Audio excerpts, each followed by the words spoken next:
সোমবার 10ই অগ্রহায়ণ, 22শে জমাদিউল আউয়াল, 25শে নভেম্বর। বাংলাদেশ বেতার, সিলেট। সংবাদ পড়ছি ফারহানা বেগম। নবগঠিত নির্বাচন কমিশনের প্রধান নির্বাচন কমিশনার ও 4 নির্বাচন কমিশনার গতকাল শপথ নিয়েছেন। প্রধান বিচারপতি ডক্টর সৈয়দ রেফাত আহমেদ তাদের শপথ বাক্য পাঠ করান।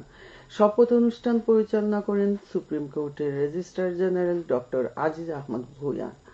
শপথ অনুষ্ঠানে আপিল বিভাগের বিচারপতিগণ, নির্বাচন কমিশন গঠন সংক্রান্ত সার্চ কমিটির সদস্যবৃন্দ, নির্বাচন কমিশনের বিভিন্ন পর্যায়ের কর্মকর্তাগণ ও সুপ্রিম কোর্টের রেজিস্ট্রার সহ বিভিন্ন পর্যায়ের কর্মকর্তাবৃন্দ উপস্থিত ছিলেন। দুপুরে সুপ্রিম কোর্টের জাজেস লাউঞ্জে নবনিযুক্ত প্রধান নির্বাচন কমিশনার ও অন্যান্য নির্বাচন কমিশনারগণের শপথ গ্রহণ অনুষ্ঠিত হয়। উল্লেখ্য, 21শে নভেম্বর প্রধান নির্বাচন কমিশনার ও 4 নির্বাচন কমিশনারের সমন্বয়ে নতুন নির্বাচন কমিশন গঠন করা হয়েছে। অবসরপ্রাপ্ত সচিব এএমএম নাসির উদ্দিনকে প্রধান নির্বাচন কমিশনার হিসেবে নিয়োগ দেয়া হয়েছে। নবনিযুক্ত নির্বাচন কমিশনাররা হলেন সাবেক অতিরিক্ত সচিব মোহাম্মদ আনোয়ারুল ইসলাম সরকার, অবসরপ্রাপ্ত জেলা ও দায়রা জজ আব্দুর রহমান মাসুদ, অবসরপ্রাপ্ত যুগ্ম সচিব বেগম তাহমিদা আহমদ এবং ব্রিগেডিয়ার জেনারেল আবুল ফজল মোহাম্মদ সানাউল্লাহ। মন্ত্রিপরিষদ বিভাগ এই নিয়োগ সংক্রান্ত প্রজ্ঞাপন জারি করে। নারীর প্রতি সহিংসতা দূরীকরণে সচেতনতা সৃষ্টির লক্ষ্যে আজ দেশে পালিত হবে আন্তর্জাতিক নারী সহিংসতা দূরীকরণ দিবস। 1960 সালের 25শে নভেম্বর ডোমিনিকান প্রজাতন্ত্রে 3 জন নারী নির্যাতিত হয়। এ ঘটনার স্মরণে 1981 সালের জুলাই মাসে প্রথম ল্যাটিন আমেরিকায় নারী অধিকার সম্মেলনে 25শে নভেম্বরকে নারী নির্যাতন বিরোধী দিবস হিসেবে ঘোষণা করা হয়। দিবসটি উপলক্ষে বিভিন্ন সংগঠন ও প্রতিষ্ঠান নানা কর্মসূচি গ্রহণ করে। কৃষি উন্নয়নের মাধ্যমে পুষ্টি ও খাদ্য নিরাপত্তা জোরদারকরণ প্রকল্পের আওতায় 3 দিনব্যাপী কৃষি প্রযুক্তি ও পুষ্টি মেলার উদ্বোধন করা হয়েছে গতকাল মৌলভীবাজারে। সদর উপজেলা চত্বরে ফিতা কেটে মেলার উদ্বোধন করেন জেলা প্রশাসক মোহাম্মদ ইসরাইল হোসেন। পরে উপজেলা পরিষদে অনুষ্ঠিত হয় আলোচনা সভা। এতে প্রধান অতিথি ছিলেন জেলা প্রশাসক। সভার শুরুতে 24-এর গণ অভ্যুত্থানে শহীদদের স্মরণে 1 মিনিট নীরবতা পালন করা হয়। এ সময় বক্তারা বলেন, কৃষকরাই দেশের অর্থনীতির মূল চালিকা শক্তি। সভ্যতার আদি থেকেই মানব জাতির জন্য কৃষি একটি অপরিহার্য এবং অত্যাবশ্যকীয় খাত। যুগের বিবর্তনে এবং প্রযুক্তির ছোঁয়ায় মানুষের জীবনমান যতই উন্নত এবং আধুনিক হোক না কেন, কৃষি এবং কৃষকের প্রয়োজনীয়তা অপরিহার্য।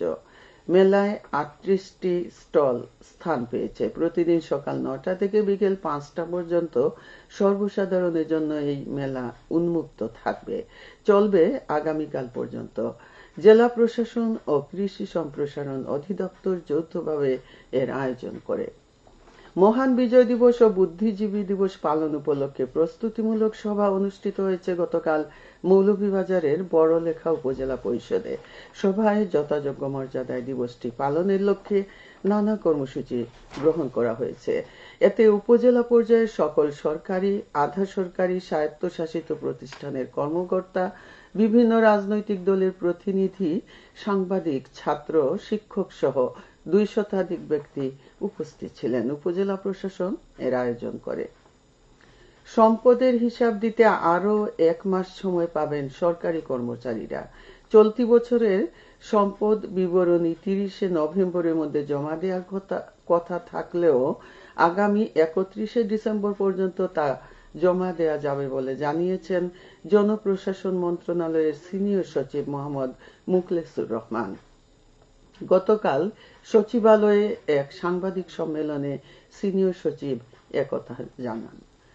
সিলেটের সীমান্ত এলাকায় চোরাই পণ্য সহ 2 জনকে আটক করেছে বিজিবি। সিলেটের জৈন্তাপুর, কানাইঘাট ও জকিগঞ্জ উপজেলার বিভিন্ন সীমান্তে বিশেষ অভিযান চালিয়ে বিপুল পরিমাণ চোরাই পণ্য জব্দ করা হয়। এ সময় অবৈধভাবে ভারত থেকে বাংলাদেশে অনুপ্রবেশের পথে 2 জনকে আটক করা হয়েছে। গতকাল বিজিবি ১৯ ব্যাটালিয়নের অধিনায়ক লেফটেন্যান্ট কর্নেল খন্দকার মোহাম্মদ আসাদুন নবী সংবাদ বিজ্ঞপ্তিতে এ তথ্য নিশ্চিত করেছেন। তিনি বলেন, সীমান্তের সুরক্ষা নিশ্চিতকল্পে গোয়েন্দা তৎপরতা সহ চোরাচালান বিরোধী অভিযান চলমান রয়েছে। সীমান্ত সুরক্ষায় বিজিবির এ ধরনের অভিযান অব্যাহত থাকবে। হবিগঞ্জের চুনারুঘাটে বৈষম্য বিরোধী ছাত্র আন্দোলনে হামলা মামলায় দুদিনের রিমান্ড শেষে কারাগারে পাঠানো হয়েছে চুনারুঘাট মাধবপুর আসনের সাবেক সংসদ সদস্য ব্যারিস্টার সৈয়দ সায়েদুল হক সুমনকে।